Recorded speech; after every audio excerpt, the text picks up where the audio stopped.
The following is a special presentation of Tony Kurre Radio.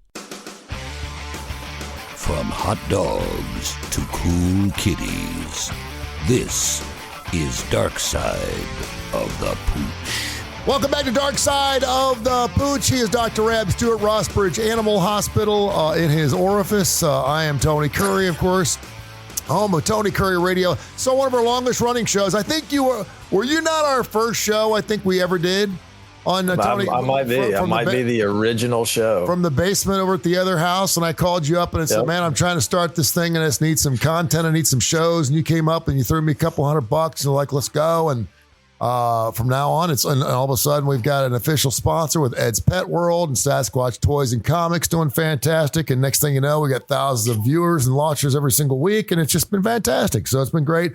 I know you're super busy. I greatly appreciate you. Tell people quickly how they can get in touch with you. Yeah, well, you can. Exciting news.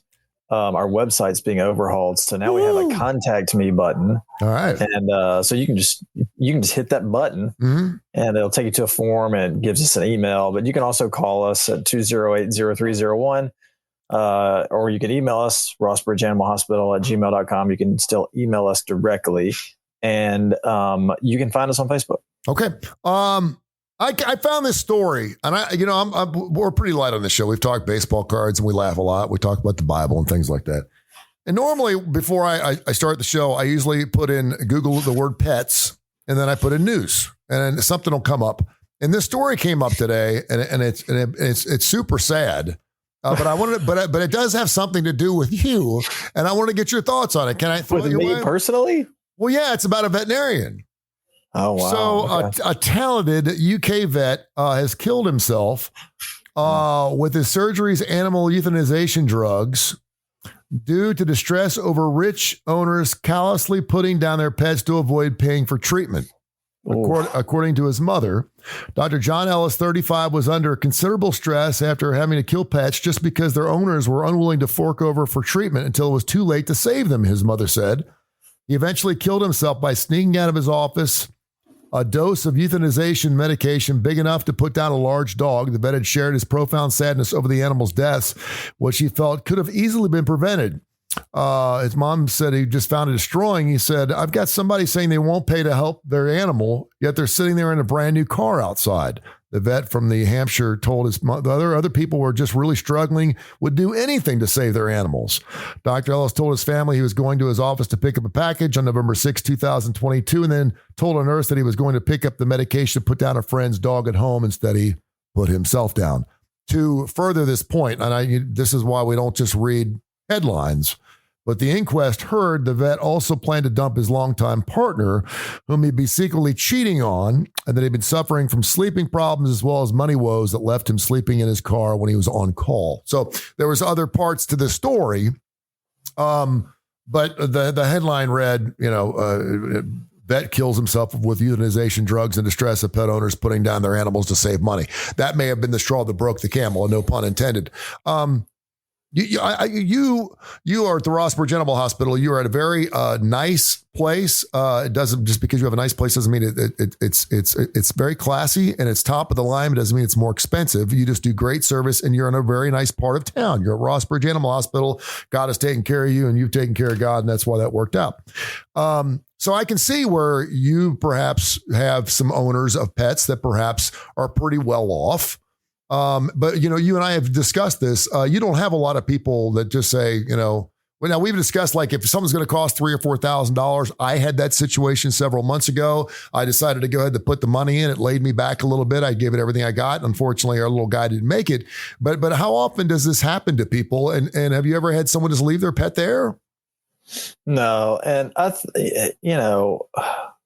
there are people that are in rural areas where, you may not have the ability to do the treatments or the diagnostics that you want to do, but there's some ways to balance that out. So, for example, if you are more rural, your rent may be less, or, the overhead for your mortgage or whatever for the land that you bought, so there's some trade-off there.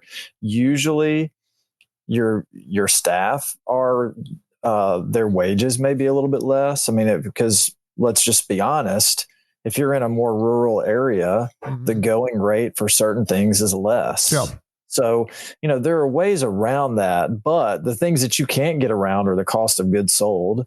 Yeah. Because the medication that you have to purchase to sell to someone else is going to be the same as what I purchase it for. Sure. If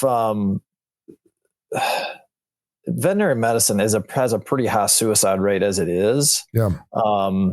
It's up there with MDs and dentists and for veterinarians. Yeah. Really? It is. It's fairly high, and I think that for the most part, the articles that you read, it's because the job is stressful, and people, their pets are their life a lot of times, and sometimes they don't have the finances. And so that certainly can weigh on people. It's weighed on me before. Now, never to the point where I felt like I needed to, take my own life. Like, praise the Lord, I've never been there, but yeah. I feel for people that are. But, and I don't want to give like a sob story or anything. Veterinary medicine is a great profession, but it can be stressful. You do have to deal with emotional people, and sometimes emotional people that don't have the money that they need to do the treatment that the pet needs. So, I sympathize with the guy. I have heard stories, and these are not fiction. I mean, I have heard of veterinarians that will take the euthanasia solution and they shoot it as a drug, and it basically makes them fall asleep. Yeah. And you can take very small amounts of it and it won't kill you. Mm-hmm. And I know veterinarians that they've done this, they've gotten caught, thankfully, and they've, had to address some things and go to rehab and that sort of thing. But I mean, I just can't imagine walking that line, and you're putting something in your body that is fatal, because of, a disease that you have. And that's scary. Sad. Yeah, and again, the part that he was cheating on his longtime partner, certainly, I'm glad they put that in there, because that obviously, I think that plays into that he was going to break up with him or her, and the fact that he had evidently some wealthy customers who weren't willing to pay for their animals' rehabilitation means that he probably wasn't having them on the hook to pay their bills, which another way was he wasn't making any money. I mean, it's a lot easier to say, put him down, I'll just leave him there, as opposed to paying $1,000 to get my animal fixed. Which, and I don't want to be callous, but hey, if that's the path everybody's taking, then raise the price to do that. Yeah, exactly. I mean, you're not making any money if you're not sitting there performing anything, but yeah, if it's going to cost you something, say, okay, well, it's probably going to cost me more to put your animal down than it is to have it fix. So, listen, I know there's some cases where, we mentioned this back in the day, we lived in a rural part of town, and I don't think we had dogs our entire lives. They all lived to be 13, 14, 15 years old. I don't think we ever went to a vet once. The only time I think we considered doing that was when it affected our lives, and that's we had a flea infestation or something along those lines. One of the times my dog bit into an electrical line, and it just, it charted all over itself. And we didn't take it to the vet. Another one of our dogs got hit by a car up in State Route 42, and he came down and had a limp the rest of his life. I mean, it was just one of those things where we loved our animals. I mean, it was the best thing. And then, of course, I went to summer camp, came home, and one of our dogs would be gone. And what happened? And he passed away. So I never really knew what my mom and dad were doing. And I loved our animals, but it's a responsibility. Would you say though? And we've gone over the numbers and what it costs to maintain an animal. I want to say it was somewhere in the $3,000 to $4,000 a year range, which sounds about right. But in most cases, from a preventative, as long as they're getting their heartworm stuff and their flea stuff and they're going in for their 6-month checkup, it's not overly expensive. And chances are you can catch things before it gets out of control, correct? Yeah. I mean, the year's worth of heartworm prevention, depending on the size of the dog, it might cost you $150, maybe. Flea and tick prevention is more expensive. It might cost you $250. Yeah. See the vet twice a year. I mean, just vet bills shouldn't be much more than about $800 or $900, and that's probably overshooting it. Yeah.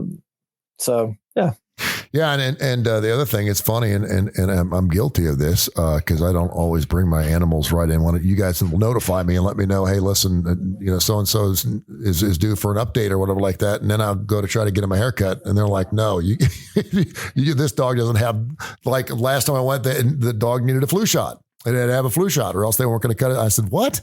My dog has to have a flu shot? And they're like, yeah, we will not cut the hair unless your dog has a flu shot. And I said, okay. So we had that taken care of and moved on. So unfortunate news. And I don't ever look at it that way because it's an animal. It's not a human. But I also understand how important you said that animals are humans' lives sometimes. And so I really never thought of that. So I'll say a secret prayer for veterinarians everywhere. I never knew that you guys were under that kind of stress. And it's hard to put into words because no one, people aren't just clamoring to bring their animal to the vet. Yeah. It's not a place you normally want to be. Number one. Number two, it's not a place you normally want to spend a lot of money. And veterinarians are very aware of that. Yeah. And we're just like anybody else. We want to provide a service, and we want to provide a good service. We're just like anybody else that's working. We want to make our customers happy. And sometimes, especially if you get to a point where you can't fix an animal or an animal becomes terminal, knowing that we can't do what ideally our job is, that weighs heavy. It really does. So I got to dinner last night at the Texas Roadhouse down there off of 119. Know where that is? This Texas Roadhouse place. Yeah. It's amazing because every time I go, there's a Cracker Barrel right there, and every time I go there, it's like a 3-hour wait. I've never seen a place like we got there at 4:30 yesterday. I got there extra early, and it was like an hour wait at 4:30. I was like, really, 4th on a Sunday? It was crazy, but it's well worth it. It's a really nice restaurant. They should buy advertising on Tony Kurre Radio. So we're leaving the parking lot, and I see a cat, and I said, "Ooh, a cat!" It was a beautiful cat. It had some brown on its face and it was black and white. It was gorgeous. They come running across the street, and it was running through the parking lot of the Texas Roadhouse. And of course, my daughter, she wants to get out and go save this cat. And I said, no, we're not saving the cat. And she said, Dad, it's going to get killed. And I said, Lila Jane, it probably lives here. I said, I've looked at the back enough restaurants, and I've seen cats, and I've seen Lady and the Tramp enough times to know that if a cat's around there, someone's probably feeding it. And it's probably living a pretty damn good life outside the Texas Roadhouse. I'm just saying. I said, that cat probably doesn't want to be caught. And it looked like it was pretty spry, and it was in good shape. I mean, it looked like a nice cat. Am I too far off there? Because she's like, seriously? I said, yeah. I said, I think sometimes we try to save things that don't want saving. I mean, of all things, cats are the one things that can adapt best to anything. And all they got to do is find someone that's willing to put a hand out. There's a restaurant on Highway 280 that feeds like 6 or 7 cats in a dumpster area, and they just put food out every morning for it. And those cats are going to keep coming back. They're never going to go home. So let them be. Feral cats are, they don't know any better, and you can't teach them any better, especially if, cats can really take care of themselves. If they're outside in a restaurant, like you said, but cats can hunt. Yeah. Cats can take care of themselves. They're very resourceful. They're very smart. They're very tough, very, just prone to living. Yeah. The phrase, they have 9 lives, it's there for a reason. Now, if you could, think about it like this. There are people that can reason, and they still want to live on the streets. Mm-hmm.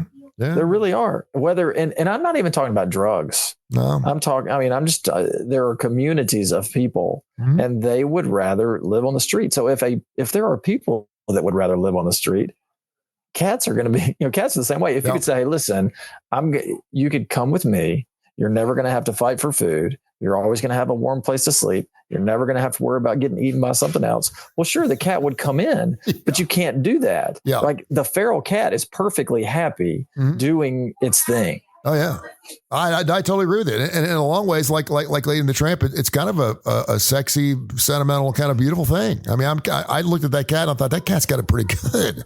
It's freedom. It is freedom. I mean, it really is, and it can do whatever it wants. And it's not all about belly rubs and stuff. I don't know. 208. Can you imagine if you're like as a person and you were as resourceful as a cat? Oh man, I think a lot of people would choose to kind of be on the lam. Well, yeah, but the only difference is between humans and animals is like, and I guess dogs are a little bit more than humans, but cats look like they can live alone. I don't think dogs can live alone. I think dogs need human intervention. They need to be around something else, or maybe even another dog. And humans, I've watched that Alone show enough on the Discovery Channel, whatever it is. And I watched it for the first couple of years, and now it's just it's almost depressing to watch. Because the thing that gets to everybody is the alone part. It's not the food. It's not trying to get shelter or start a fire. They can't handle being alone for more than 30 days. They go crazy. They go nuts because they have to talk to somebody. They have to share some ideas with. So, but the cats, I don't know. I bet you cats. They're a different animal. They really are. And that's why they're amazing. That's why they're amazing animals. 208-0301, 208-0301. Rossbridge Animal Hospital, Darkside of the Pooch, brought to you by Sasquatch Toys and Comics down there on Citation Lane in beautiful Hoover. And of course, the fine folks down there in Homewood, Ed's Pet World. Seth and those guys do a wonderful job. Info at TonyCurryRadio.net. Lydia from Northport wants to know, why do some cats have 6 toes? We haven't had this question in quite some time. So I thought I'd bring it back up again. Why do some cat, and some people are like, what, 6 toes? What are you talking about? It's a real thing. It's just genetics. I mean, it's just for whatever reason, when their bodies were forming, their DNA told them to have extra toes. And you can see it. It can be like run in family lines. Mm-hmm. So, cats that are related tend to have it. It's breed specific in some dogs. Great Pyrenees, it's a breed standard to have double dew claws on all their feet. They have 6 toes on every foot.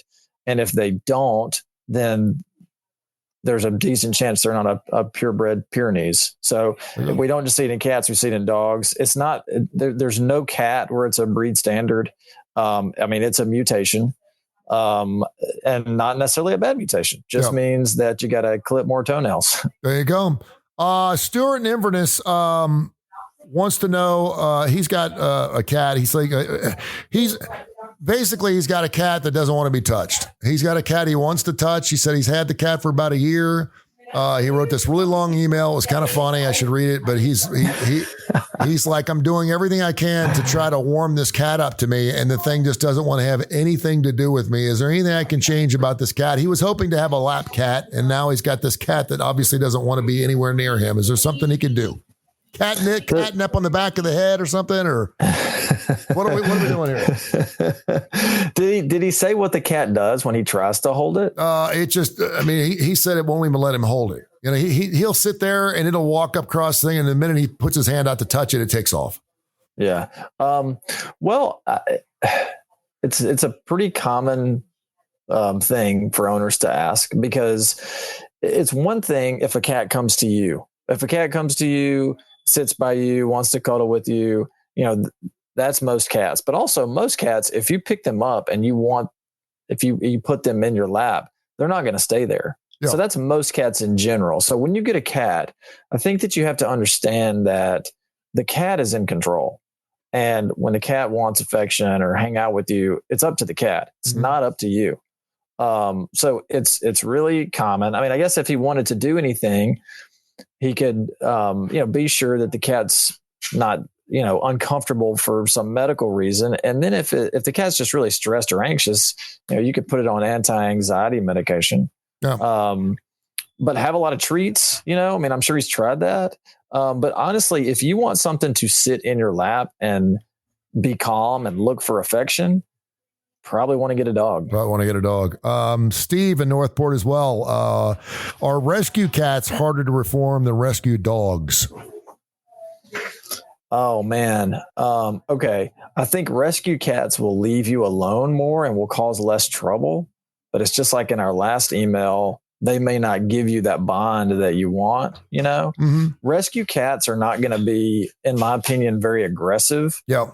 They're just going to, maybe be averse to hanging out with you. You know, they may be recluses. Whereas if you rescue a dog, they can certainly have more behavioral problems. They can have separation anxiety, which cats generally don't have. They can be aggressive either to you or your kids or your guests. And again, cats don't really do that. Cats are more of a flight animal as long as they have a place to go. Mm-hmm. But I think that the upside to a rescue dog is, I think they have a high ceiling, but I also think they have a very low floor. Yeah. And cats are probably the opposite. They have probably a higher floor, but a lower ceiling. There you go. That's a good answer. 208-0301, info@TonyCurryRadio.net. Carol wants to know, would you please go over a list of things you can and cannot feed your dog and or cat over the holiday seasons, poinsettias, etc. I know that you don't want to feed your animal poinsettias, but I also know they're dangerous. I read something the other day, and I did not realize it, but dogs can't have grapes, correct? Yeah. I did not know. I had heard something about raisins, but I've given my dog grapes before, and I'd never even thought of it. I know they can't have chocolate. I know there's certain things that they, for the most part, if you have to ask, you probably just don't want to feed it to them. But I know some people will feed their dog anything. But grapes is one of those things. Anything else we're missing over the holidays that perhaps we need to be careful about? It's a little bit easier. We'll start with food. And this is definitely not an all-encompassing list. And, we're things like herbicides and pesticides and antifreeze, stuff like that. I think that's kind of very common sense. Like don't feed your pet liquid chemicals. Yeah.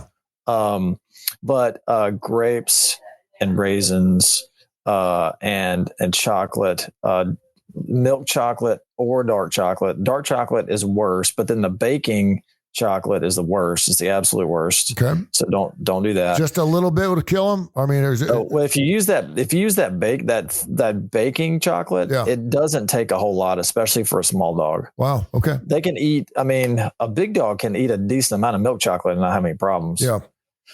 One that a lot of people don't know about are onions and garlic. Really? Onions and garlic will cause oxidative anemia. So basically their red blood cells don't like that. And so they'll become anemic. Okay. So onions and garlic are some that a lot of people don't know. Cats. Another super important one that I get all the time is sugarless gum, like gum with xylitol. Yeah. That's really crazy what that does. It basically makes their blood glucose go really low. And so they can have seizures, go into comas. I've got this one friend once every couple months. He's like, "Hey, my dog got into X amount of sugarless gum. What do I do?" Yeah. Okay. So that's a big one. Cats, it's a lot of plants. Like I guess because cats are a little more curious, but like you said, poinsettias, not great. Lilies are very toxic to cats. Okay. So do you know what loves raisins? Oh, is it your Gizmo? Chinchillas, man. That Gizmo will go through, and I mean, it gives me the craps just watching how many raisins that thing will eat. It will eat a handful of. It loves raisins, and they're healthy for it too. They loves it. It keeps them regular. All right, final question. So I mentioned with Texas Roadhouse, I got a bone-in ribeye last night, and I like to. That's the best. That's the best cut, by the way. I know. It's the best. I know. It's a 20 ounce, and it was. I like the bone because I like chewing the bone. I mean, I'll pick up with the bone at the table. I don't care. I'm telling the bone, and so I'm sitting there. So I thought, boy, I bet your Rainer dog would love to chew on this bone. So I took it home, and I left some meat on it for it, and I didn't give him the bone, but I held it for him so he could chew on it. And he was loving it. And I would not let him go because I know that if I let it go, it's cooked. He could bite into it and it could splinter. But I did think to myself, man, I would love to give my boy a bone. If I could, and I know you're an anti-bone kind of guy, but if I wanted to give my dog like the best for Christmas, the best bone he could have, that would be the safest thing I could give him as far as in a bone. What kind of bone would I give him? Oh man! Because I miss seeing my dog. Just it's like giving your kid their first computer. You give it to him, and you don't see him for like 4 hours. It's great. Go get the massive like cow femurs that they have at Publix. You've seen those? Yeah, I mean, but it needs to be raw, right? No, go get him one of those. No, they're not manufactured. They're actual cow femurs, but I don't know what they do to them, but. That thing's big enough where he's not going to swallow it. The biggest problem with bones is that they can crack their teeth on them. Yeah. But if you come to grips with that and you're cool with that, then get him the biggest bone you can find. Like they got bones that they're almost like 3 feet long. Yeah, the things at Publix are as like big as my femur. Yeah, I mean that's so. You don't really want them to chew them up and swallow them because it could upset their stomach. And they're not going to die from it, but they're going to throw up and they're not going to eat and they're going to act sick and you're going to think something's terribly wrong and you rush them into the vet. When bones are digestible, the stomach acid will break them down, but it's going to cause problems from the moment they swallow it until it comes out their backside. Yeah. So get them the biggest bone you can find and take it away before he breaks it up and swallows it. Okay, that's what I'll do for Christmas. I'll go to my local Publix and ask for a femur bone. Do you not know what I'm talking about? No, I know what you mean. I never thought they're at the pet aisle. Like you don't have to go to the meat section and be like, "Hey, throw me a femur." Yeah. Well, but the bones I see that are wrapped up in the plastic, they don't have anything on them. Like they have some of that bone marrow crap that put in the middle in there. That's fine. But I just like to get a nice bone that my dog could just, and he growls when I get near him when he's biting on it. That kind of dog. Oh, so you're not talking about you want meat on the bone. That's what you want. Yeah. I want my dog to have some meat on the bone. I mean, I saw him get after that steak and it was hard for me not to just let him have the whole thing. Cause I was like, man, I could take this thing outside. He would tear into it. And he was so happy. His tail was just wagging like he was having a seizure or something. It was awesome. You need the thing that Fred Flintstone ordered at the drive-thru. The rack of ribs. His car. Yeah. The car. You need the dinosaur ribs. I'll bet you Dino ate pretty good. All right, man. Tell people how they can find you. You can email us, rossbridgeanimalhospital@gmail.com, or you can go to our website and click the contact me button. Or you can give us a call, 208-0301. Hey, seriously, if you ever think of shooting up some euthanization drugs, will you please call me ahead of time? I will call you. Will you talk it out with me, you promise? I will call you. Hey, but here, my parting shot would be this. 90% of the veterinarians out there are very compassionate and caring. And they not only care about your pet, but they care about you. And your bond with your animal. And when you go into the veterinary practice, tensions run high and bills run high, and that can cause some serious trouble. But just remember that the person in the white coat or scrubs or whatever, if something's not working or going south, I can promise you that it will upset them more than it upsets you. And that it's hard to comprehend, but it's true. Okay, good. You got a good heart, my man. Yeah, I appreciate you. Next time we talk will be the week of Thanksgiving, so we'll see if we can knock something out, okay? All right, man. I'll have some turkey bones. Thank you, brother. Are those okay? No, the turkey bones. No, turkey bones are bad. I can't give the dog the carcass. Just give him the whole carcass and let him get after it. Yeah, just let the dog jump up on the table and eat the whole day. There you have it. Thank you, my friend. I appreciate you. This has been a special presentation of Tony Kurre Radio.